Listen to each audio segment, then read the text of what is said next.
question, please raise your hand. I'll start with Sean Cunningham. Hey, Harrison.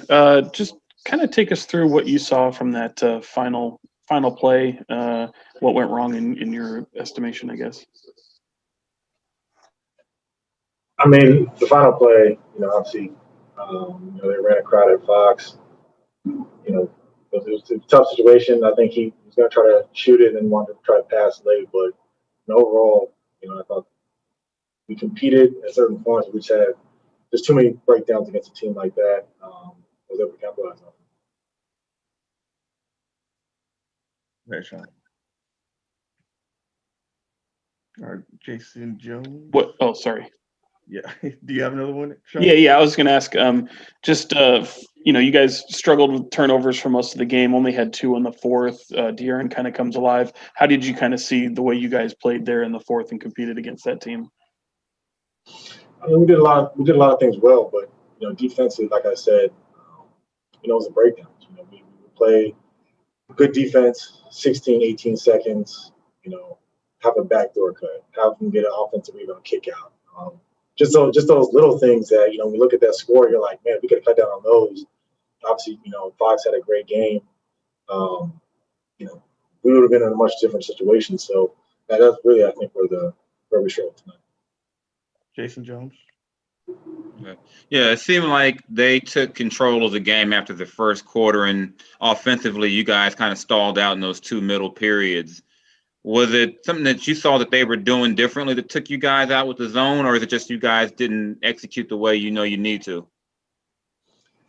I think sometimes with zones and switching, you kind of get seduced into maybe trying to seek out a matchup, or maybe just trying to go one pass shot, and it's really allowed us to not only win the games before tonight, but just have good continuity offensively. It's just when you move it side to side, regardless of if the team is switching, whether they're in a zone, whether they're just guarding straight up. That's what allows us to really get our best shots. And tonight, like you said, we got a little stolen out. And it seemed like during that stretch too, you guys weren't able to get the paint touches you'd like to get. Is that something you still guys need to work on against the zone?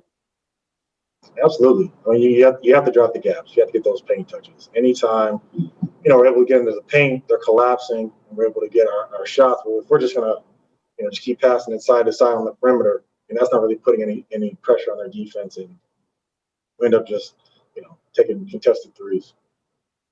James Ham. Hey, Harrison. I know like the 11 free throws that you guys took, that would have been a number that you guys probably would have had last season. But the 26-11 disparity when you guys were taking it to the rack all the time, just what do you have to say not trying to get you fined, but what do you have to say about just the way it was called? I mean, there's going to be nights where that happens, right? I mean, you're on the road, that's just part of the game. But I think for us, like I said, defensively, it is really cutting down on those fouls. We have high turnovers when a team is shooting that many free throws. That's what allows them to get into their game. And I know for me, obviously, I was guarding Jimmy a lot of the game. He was living at the free throw line. I had to do a better job on that. But so overall, I think cutting down on those possessions would be big for us. All right, go back to Sean. I was just you mentioned Jimmy there. I was curious. I mean, he's been gone for such a long time. Did it kind of feel like he was just Jimmy of old right there? Yeah, I mean, obviously, great player. He definitely gives that team a different look, a different lift, and I think he was a big catalyst for them.